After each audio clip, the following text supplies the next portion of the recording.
하나님 말씀입니다. 오늘 이 새벽에도 내가 눈을 떠서 내 힘으로 내 의지로 나온 것 같지만 이 모든 것이 다 하나님의 주권과 섭리 아래, 하나님이 기획하심 아래 주의 장중에 붙으셔서 나를 이곳으로 하나님께서 인도하신 것입니다. 오늘 새벽에 나와서 우리 기도할 때 오늘도 하나님께서 하늘의 문 열어주시고 우리의 기도와 간구와 소원이 하나님 앞에 상달되고 또 하나님의 뜻이 이루어지는 새벽 되시기를 예수님의 이름으로 축원드립니다. 세상의 모든 만물이 그냥 자기 스스로 돌아가는 것 같지만 작은 것 하나, 어느 것 하나도 하나님의 주권과 섭리 아닌 것이 없습니다. 그래서 예수님은 마태복음 10장 29절에 이렇게 말씀했어요. 너희 아버지께서 허락하지 아니하시면 그 하나라도 땅에 떨어지지 아니하리라 그러셨어요. 하나님이 허락하시면 떨어지고 하나님이 허락하셔야 된다는 말씀이에요. 하늘의 참새 한 마리도 우리 눈앞에 떨어지는 낙엽 하나도 하나님이 허락하지 아니하시면 떨어지는 것이 없습니다. 우리 인생들도 마찬가지예요. 이해할 수 없는 고통과 고난이 찾아올 때는 우리가 하나님을 이해할 수가 없습니다. 하나님 나한테 왜 이러시나? 믿음으로 잘 살아보려고 하는데 하나님 도대체 저에게 왜 이러시는 거예요? 왜 이런 일들이 나한테 일어나나 이해할 수가 없어요. 그러나 이사야서 55장 8절부터 9절을 보면 여호와의 말씀에 내 생각은 너의 생각과 다르며 내 길은 너의 길과 달라서 하늘이 땅보다 높음같이 내 길은 너의 길보다 높으며 내 생각은 너의 생각보다 높으니라 그러셨어요. 무슨 말입니까? 네 생각으로 나의 생각을 이해할 수가 없다는 겁니다. 우리들의 생각으로 하나님의 주권과 섭리를 우리가 이해할 수 없다라는 말씀이에요. 알 수 없다라는 말씀입니다. 지금은 알 수 없고 지금은 이해하지 못해요. 그렇지만 우리가 믿는 것은 그럼에도 불구하고 모든 것이 하나님 안에서 합력해서 선을 이룰 것을 우리가 믿는 것입니다. 오늘도 내일도 영원히 이것을 우리가 붙들고 믿고 가는 거예요. 마찬가지로 오늘 본문에도 이해할 수 없는 일이 벌어졌습니다. 모세가 자신의 힘으로 이스라엘 백성을 구원하려고 할 때 그는 살인자가 되었습니다. 그래서 모세를 도망치게 하셔서 미디안 광야에서 40년 동안 그의 장인 이드로의 양을 치면서 보냅니다. 그런데 모세를 하나님께서 이제 부르셨어요. 그래서 모세를 부르셔서 바로에게 보내시는데 저는 못 갑니다. 하나님, 제가 누군데 갑니까? 저는 입이 둔합니다 하고 할 수만 있다면 모세는 하나님께서 보내시는 이 부르심 가운데, 사명 가운데 이것을 피하려고 그랬습니다. 근데 하나님께서 뭐라 그러셨나? 지난 시간에 너가 바로 앞에서 네가 신이 될 거다. 그리고 내 형 아론이 있으니까 아론이 대언자가 돼서 내 말을 전할 거야 하고 하나님께서 모세에게 말씀하셨어요. 그래서 이게 무슨 말씀이에요? 지난 시간 말씀드린 것처럼 하나님의 말씀을 믿는 사람 되게 해서 이제는 모세를 보내십니다. 그런데 오늘 바로 앞에 선 모세와 아론에게 어떤 일이 일어났습니까? 바로가 그들의 전한 말씀을 듣지 않았습니다. 오늘 본문은 이렇게 기록하고 있습니다. 13절을 보면 그러나 바로의 마음이 강박하여 그들을 듣지 아니하니 여호와의 말씀과 같더라 그랬어요. 바로 이스라엘 백성을 놓아주게 하시지 왜 이렇게 힘들게 바로의 마음을 강팍하게 하시나 잘 이해가 되지 않았을 거예요. 모세와 아론은 천하 만물이 모든 것이 하나님의 주권과 섭리 아래 있는데 하나님 왜 바로의 마음 하나 하나님께서 유순하게 온순하게 만들지 못하십니까? 하나님은 전지전능하신데 그런데 하나님은 바로의 마음을 계속 강팍하게 하시고 더 강팍하게 하셔서 모세와 아론 결국 누구의 말씀을 듣지 않게 하신 겁니까? 하나님 말씀을 듣지 않게 하신 거예요. 모세와 아론이 생각할 수 없는 일, 모세와 아론의 생각으로는 이해할 수가 없는 일이에요. 하나님 자신을 나는 여호와 I am who I am이라고 그러셨어요. 나는 영존하신 하나님이라 그렇게 본인을 나타나셨는데 왜 바로를 한 방에 그냥 하나님 치시고 하나님 백성들을 보내주시지 왜 하나님께서 이러실까? 그들이 볼 때는 이해할 수 없는 일입니다. 우리 전래동화 중에서도 우산장수와 집신장수 두 아들 이야기가 있어요. 두 아들을 둔 엄마는 반대의 업종을 갖고 장사하는 아들들을 위해서 늘 걱정하고 근심합니다. 햇볕이 쨍쨍한 날이면 우산장수 큰아들을 걱정하고 또 비가 쏟아지는 날에는 집신장수 작은 아들을 걱정해요. 늘 그냥 장사가 안 될 것만을 생각하고 걱정만 하고 사는데 하루는 어떤 사람이 찾아와서 그 문제를 해결해 줍니다. 해가 뜨면 작은 아들이 장사가 잘 될 것을 생각하고 기뻐하고 또 비가 오면 큰 아들이 장사가 잘 될 것을 기뻐하라는 그런 얘기였어요. 결국 어머니는 항상 두 아들로 인해서 원래는 기뻤다는 것입니다. 결국 기쁜 일이지만 처음부터 내가 그것을 알지 못하니까 근심과 걱정이 되었습니다.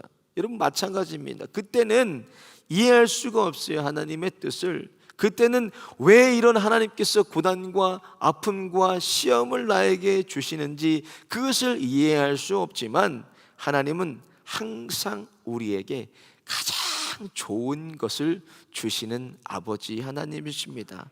그것을 우리가 알고 모든 것이 나의 때가 아니라 하나님의 때에 합력하여서 손을 이룰 것을 우리가 믿고 인내해야 합니다.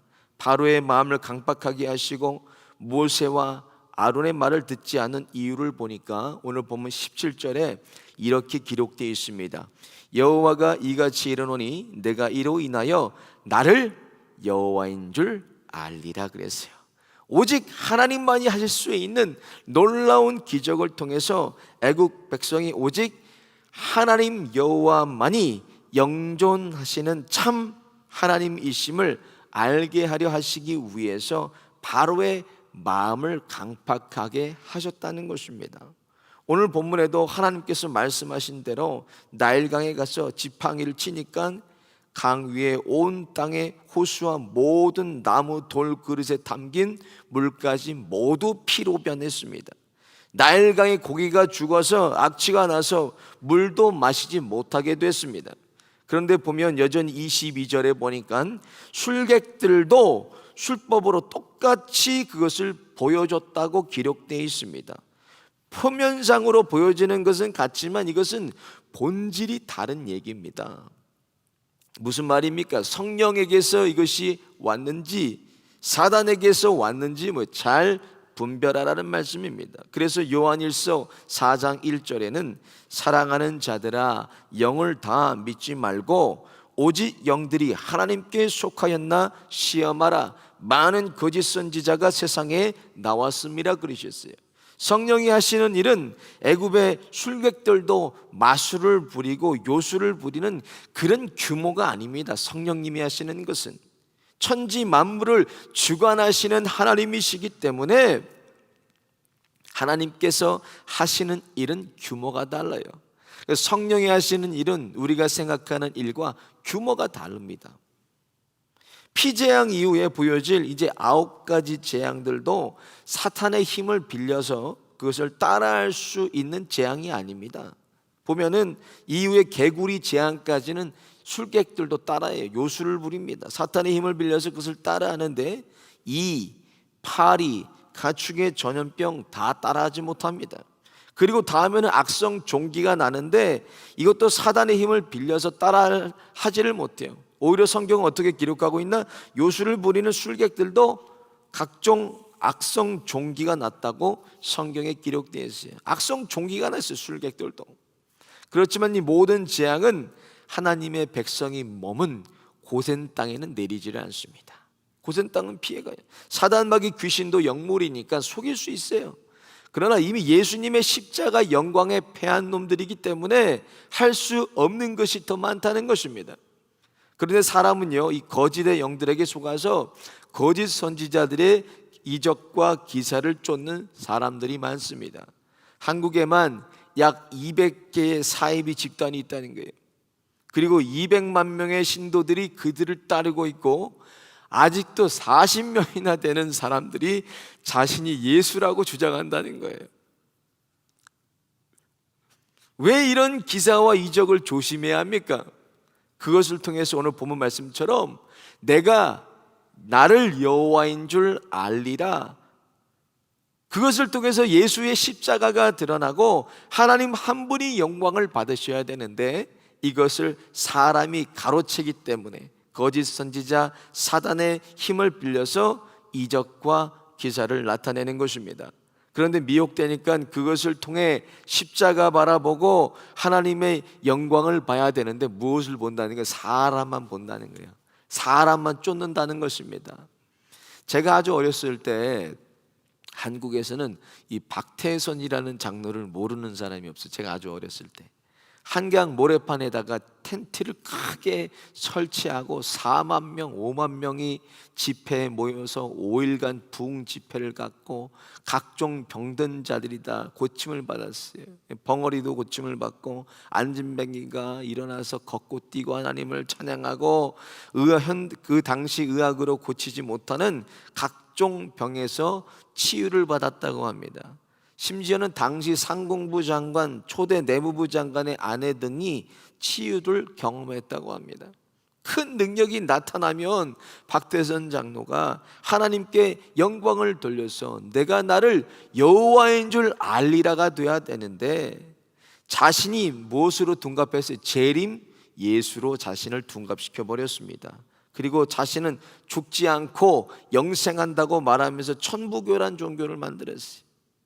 그리고 신앙촌, 우리가 잘 많이 들어보면 신앙촌 전도관들을 세워서 예수 십자가 복음 전한 것이 아니라 자신을 증거했습니다, 박태선이. 그리고 뭐라 그래서 내가 죽으면 나는 3일 만에 부활하겠다 이랬어요. 죽었는데 어떻게 됐습니까? 3일 만에 그 시체가 완전히 썩어버렸습니다. 하나님이 내 삶 속에서 놀라운 기적을 일어나게 하신다면 왜 그런 기적 하나님께서 나타나게 하셨나? 하나님이 내 삶 속에 놀라운 은혜를 베푸셨다면 왜 이렇게 큰 은혜를 나에게 하나님이 주셨나? 저를 따라해 보겠습니다. 내가 나를 여호와인 줄 알리라. 살아계신 하나님을 간증하고 그 하나님 한 분께 영광 돌리라고 기적을 나타내시고 우리에게 은혜를 베풀어 주신 것입니다. 그러니까 내 삶의 모든 것이 하나님의 기적 아닌 것이 없고 하나님의 은혜 아닌 것이 없습니다. 모든 것이 이게 기적의 연속이고 하나님의 은혜 가운데 우리가 살아가는 것입니다. 오늘도 나에게 기적과 같이 눈을 뜰 수 있도록 호흡을 연장해 주시고 크신 은혜로 오늘도 하나님께서 나를 살아주시는 그 이유가 무엇이나 하나님을 알라는 거예요. 내가 나를 여호와인 줄을 알리라 그러셨어요. 하나님을 하나님답게 알고 그 하나님을 하나님답게 믿으라는 말씀입니다. 그러니까 모든 영광은 어디로만 돌려야 됩니까? 하나님 한 분께로만 돌려야 돼요. 내가 어디 있습니까? 내가 무슨 능력이 있습니까? 내가 무슨 은혜를 베풀 수가 있겠습니까? 이것이 모두 다 하나님 한 분께로만 오는 것입니다. 마가복음 16장 17절부터 18절에 보면은 믿는 자들에게는 이런 표적이 따르리니 예수의 이름으로 귀신이 떠나가고 새 방언을 얘기하고 뱀을 집어 올리고 무슨 독을 마셔도 해를 받지 아니하며 병든 자에게 손을 얹은즉 나으리라 이렇게 말씀했습니다. 마가복음의 그리고 마지막 절이 어떻게 끝납니까? 마지막 절 20절을 보면 제자들이 나가 두루 전파할세 주께서 함께 역사하사 그 따르는 표적으로 말씀을 확실히 증거하시니라 그랬습니다. 주신 기적과 은혜를 통해서 무엇이 확실히 증거됐다는 것입니까? 예수가 그리스도이심이 증거된 거예요. 예수 십자가 복음이 명확하고 확실하게 그것을 통해서 드러났다는 것입니다. 그것을 통해서 오늘 우리에게 주신 것은 뭔가? 내가 나를 여호와인 줄 알리라, 이 말씀이에요. 그래서 우리가 순간순간 하루 인생을 돌아보면서 무엇을 알아야 되나? 하나님의 전능하심 앞에 우리가 모여야 된다는 거예요. 자복하고 이렇게 엎드려야 됩니다. 하나님, 오늘도 하나님 주시는 은혜 아니면 살 수 없습니다. 내가 무엇입니까? 나는 아무것도 아니에요. 난 예수 만나서 이미 죽은 사람이에요. 내가 그리스도와 함께 십자가에 못 박혔나니 그런 적 이제는 내가 산 것이 아니요 오직 내 안에 그리스도께서 사신 것이라. 나는 이미 죽은 사람이에요. 나는 없어요. 그러니까 하나님의 전능하심 앞에 오늘도 우리가 엎드려서 또 하나님 앞에 자복하며 은혜를 구하는 것입니다. 바로의 마음을 강박하게 하셨던 이유는 모세와 아론은 알 수가 없었습니다. 애굽의 모든 백성이 하나님만이 하실 수 있는 기적을 통해서 하나님을 바로 알고 하나님을 하나님답게 믿기를 원하셨던 것입니다. 그래서 하나님께서 우리에게도 그 하나뿐인 독생하신 아들 예수 그리스도를 보내주시고 예수님을 믿음으로 말미암아 우리에게 무엇을 허락하셨습니까? 천국을 소유하게 하셨습니다. 그 예수님을 알고 믿어 하나님 나라 천국을 오늘도 누리고 맛보시는 저와 여러분 되시기를 예수님의 이름으로 축원드립니다. 오늘 말씀을 생각하면서 은혜가 풍성한 하나님 함께 찬송하겠습니다.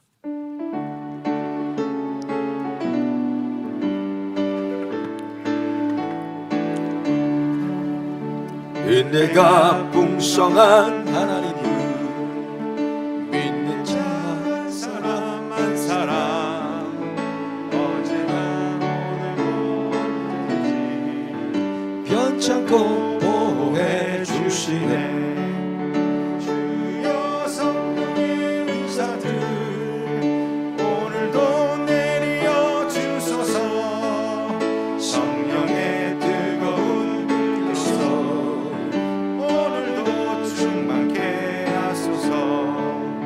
성령의 죄악에 물든 말 성령의 불길로 태우사 정결한 하소서 되소서. 깨끗게 하여 주여 성령의 은사들을 주여 성령의 은사들을 오늘도 내려 주소서. 성령의 뜨거운 불길로서 오늘도 충만케 하소서. 일생의 제물로 돌아가신 어린 양 우리 주 예수여 구속의 은혜를 내리시사 오늘도 구원해 주소서. 주여 성령의 은사들을 오늘도 내려 주소서. 성령의 뜨거운 불길로서 오늘도 충만케 하소서.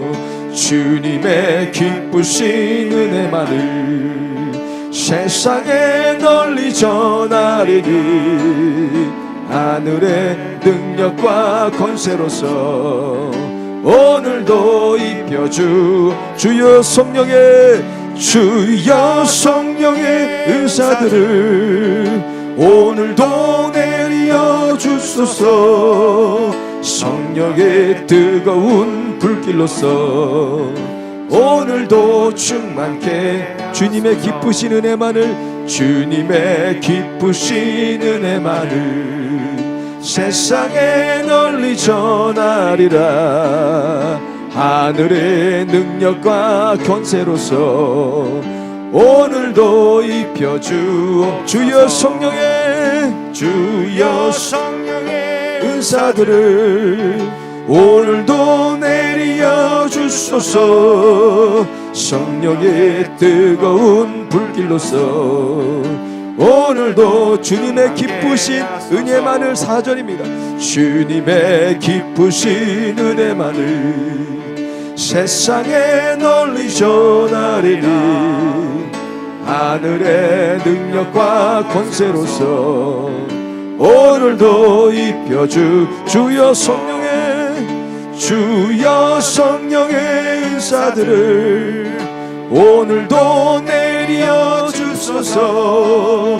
성령의 뜨거운 불길로서 오늘도 충만케 하소서. 주여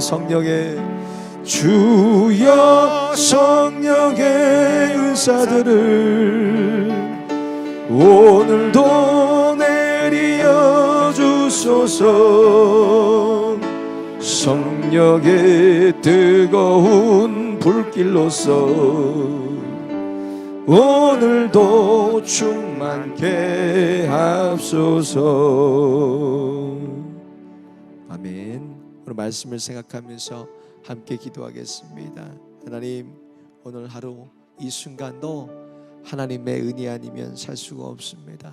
오늘 하루 하나님 은혜 내려주시고 우리 삶 가운데 하나님 기적을 베풀어 주옵소서. 은혜를 베풀어 주옵소서.